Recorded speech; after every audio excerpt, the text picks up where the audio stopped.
దాని పేరే జే brand, Jaggu Bhai brand. అంటే అడిగేవాళ్ళు లేకపోతే అడిగితే దాడులు చేయించనే ధైర్యం వచ్చి ఒక సైకో ఇష్టానుసారంగా జే బ్రాండ్లు పెట్టి రాష్ట్రాన్ని అతలాకుతలం చేశాడు. 30,000 మంది మా ఆడబిడ్డల తాళిబొట్టు తెంపేసిన దుర్మార్గుడు ఈ సైకో అని చెప్పి నేను మీకు తెలియజేస్తున్నా. అదే నా బాధ, ఆవేదన. ఇదే కాదు, ఏం తమ్ముళ్ళు ఎక్కడైనా ఇసుక దొరుకుతా ఉందా అని అడుగుతున్నా మిమ్మల్ని. ఒక ఇసుక ఫ్రీ, అవునా కదా? ఉచిత ఇసుక. ఆ రోజు ట్రాక్టర్ 1000 రూపాయలు పెట్టుకుంటే మీ ఇంటికి వచ్చేది లోడింగు, అన్లోడింగు, ట్రాన్స్పోర్ట్ అంతా కలిసి. ఈరోజు ఒక ట్రాక్టర్ ఇసుక ఎంత అని మిమ్మల్ని అడుగుతున్నా. 5,000 రూపాయలు, అవునా కాదా? ఎక్కడికి పోతున్నా నాకైతే అర్థం కావడం లేదు. 40 లక్షల మంది భవన నిర్మాణ కార్మికులు పని లేకుండా అయ్యో రామచంద్ర అని ఆత్మహత్యలు చేసుకున్నారు, రోడ్లు పాలైపోయారు. కానీ ఇతనికి మాత్రం ఏ మాత్రం కూడా లెక్కలేనితనం వచ్చేసింది. ఎందుకంటే ఆయన ఒకటే ఆలోచించాడు, ఏ పని చెయ్యలేడు కాబట్టి బెదిరించి భయభ్రాంతులు చేసి మనలందరినీ, ఈ రాజ్యాన్ని ఒక నియంతమారిగా పరిపాలించాలనుకున్నాడు. ఇతను ఒక అహంకారి. అహంకారికి తోడు ఇతను ఒక సైకో నేచర్. ఈ రెండుకు తోడు విధ్వంసమైన అలవాటు. మీరు ఒకసారి ఆలోచించిన గతాన్ని.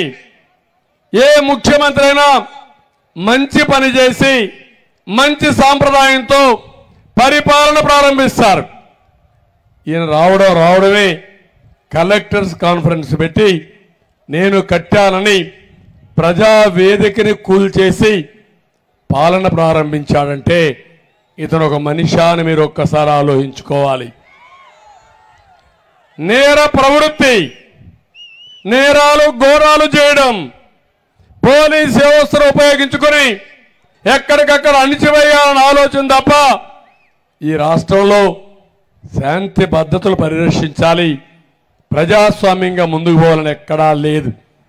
దీనికి తోడు దోపిడీ, మామూలు దోపిడీ కాదు, బందిపోట్లకు మించిపోయిన దోపిడీ, అవునా కాదా నేను అడుగుతున్నా మిమ్మల్ని. ఇసుక mafia, mining mafia, sand liquor mafia, land mafia, ఎక్కడ చూసినా మాఫియాల రాజ్యం, ఎక్కడ చూసినా ప్రైవేట్ ఆర్మీ, ఇంకొక పక్క పోలీసులు వత్తాసు.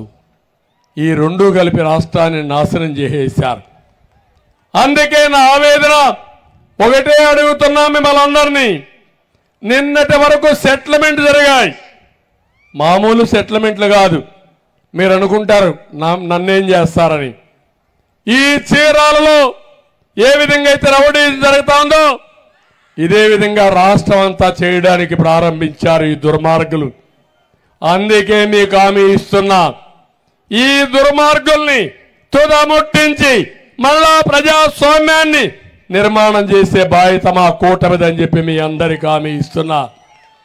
అందుకే ఈరోజు మీరు చూస్తే, మొన్న మీరు చూశారు, ఒక్క విషయం మీరు గుర్తుపెట్టుకోండి, పరిపాలన తెలిసిన వాడు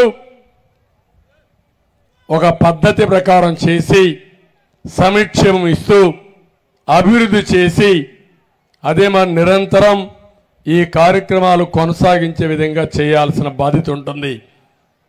కానీ ఈ ముఖ్యమంత్రి పరిపాలన చేతగాని దద్దమ్మ. మామూలుగా డ్రైవర్కి డ్రైవింగే తెలియకపోతే మీరు తెలియకుండా అతని డ్రైవర్గా నియమించుకుంటే అతను రివర్స్ గేర్లో పోవడం మొదలు పెడితే మీ జీవితాలు ఏమవుతాయో అదే మీరు ఆలోచించుకోవాలి. అదే జరిగింది మన రాష్ట్రంలో. ఈరోజు రాష్ట్రంలో ఏ వ్యవస్థ అయినా పనిచేస్తుందా తమ్ముళ్ళు అని అడుగుతున్నా. వ్యవసాయ శాఖ పనిచేస్తుందా అని అడుగుతున్నా మిమ్మల్ని. విద్యాశాఖ పనిచేస్తా ఉందని అడుగుతున్నా. ఈరోజు స్కూల్స్కి రంగులు కొడితే పిల్లలకు చదువు వస్తుందా? ఈయన చేసిన పని స్కూలుకు రంగులు కొట్టుకున్నాడు, పిల్లలకు చదువు వస్తుందని మాట్లాడుతున్నాడు. ఒక టీచర్ నియమించాడా అని మిమ్మల్ని అడుగుతున్నా. ఒక టీచర్ లేడు. టీచర్ని బ్రాందీ షాపుల దగ్గర కాపలా పెట్టాడు. ఏమనాలి? ఎన్ని విద్య విలువ తెలియని వ్యక్తి, చదువుకోని వ్యక్తి, విధ్వంసకారుడు, అహంకారి, ఒక గురువును కూడా అవమానించే పరిస్థితికి వచ్చాడు. అందుకే ఈరోజు ఒకటే గుర్తుపెట్టుకోండి, నిన్న ఎన్నికల మేనిఫెస్టో ఇచ్చాడు. అర్థమైపోయింది అతనికి. అప్పులు తెచ్చాడు 13 లక్షల కోట్లు. అప్పిచ్చేవాడు లేడు. ఆదాయం తగ్గిపోయింది. జీతాలు ఇవ్వలేని పరిస్థితి. ఆరోగ్యశ్రీకి డబ్బులు లేని పరిస్థితి. ఎవరు కూడా గుర్తుపెట్టుకోవాల్సింది, సంపద సృష్టిస్తే, ఆదాయం పెరిగితే ఆ ఆదాయాన్ని సంక్షేమ కార్యక్రమాలకు ఖర్చు పెట్టే అవకాశం ఉంటుంది. అసలు సంపాదన లేదు. మీ ఇంటి పైన ట్యాంకులో నీళ్లు లేకపోతే కిందన ట్యాప్లో నీళ్లు వస్తాయా తమ్ముళ్ళు అని మిమ్మల్ని అడుగుతున్నా. మీ చెరువులో నీళ్లు లేకపోతే కాలంలో నీళ్లు వస్తాయని మిమ్మల్ని అడుగుతున్నా. నేను ఆ రోజు అభివృద్ధి చేస్తే ఆ అభివృద్ధిలో వచ్చిన ఆదాయం చేసే వెసులుబాటున్న అప్పుకి మొత్తం అప్పులు తెచ్చాడు. తెచ్చి దోచింది దొరికింది దోచేశాడు. అన్నీ అయిపోయినాయి. ఇప్పుడు ఇతర ప్రవర్తన ఎట్టుందంటే ఏమీ చెయ్యలేనని చేతులెత్తేశాడు. మామూలుగా ఏ ముఖ్యమంత్రి అయినా ఒక విషయం మీరు గుర్తుపెట్టుకోండి, ఇక్కడుండే ప్రజానీకానికి మీకు ఆశలు ఉన్నాయా లేదా అని అడుగుతున్నా, కోరికలు ఉంటాయా లేదా అని అడుగుతున్నా. ఇతనిచ్చే 10 రూపాయలు ఇచ్చి 100 రూపాయలు దోచేసుకుంటే మీ జీవితాల్లో మార్పు వస్తుందా అని మిమ్మల్ని అడుగుతున్నాను నేను. అలాంటి పరిస్థితి తీసుకొచ్చాడు.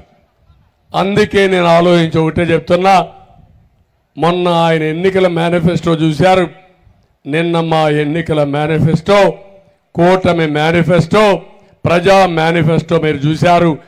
అదిరిపోయే మేనిఫెస్టో ఇచ్చామని చెప్పి నేను మీ అందరికీ తెలియజేస్తున్నా. ఒక్కసారి చదవండి మేమేం ప్రామిస్ ఇచ్చామని. ఒకసారి చరిత్ర నెమరు వేసుకోండి. అభివృద్ధి చేసిన పార్టీ తెలుగుదేశం పార్టీ. అభివృద్ధి సంక్షేమాన్ని ముందుకు తీసుకుపోయే సత్తా ఉండే కూటమి ఎన్డీఏ కూటమి అని చెప్పి నేను మీకు తెలియజేస్తున్నా. ఈరోజు నరేంద్ర మోడీ గారు భారతదేశానికి ఒక విజన్ ఇచ్చాడు. 2047కి భారతదేశం ప్రపంచంలో ఒక అగ్రదేశంగా ఉండాలని, భారతీయులు నెంబర్ 1గా ఉండాలని, దీనికి వికసిత్ భారత్ అనే కార్యక్రమంలో ఒక విజన్ తయారు చేశాడు.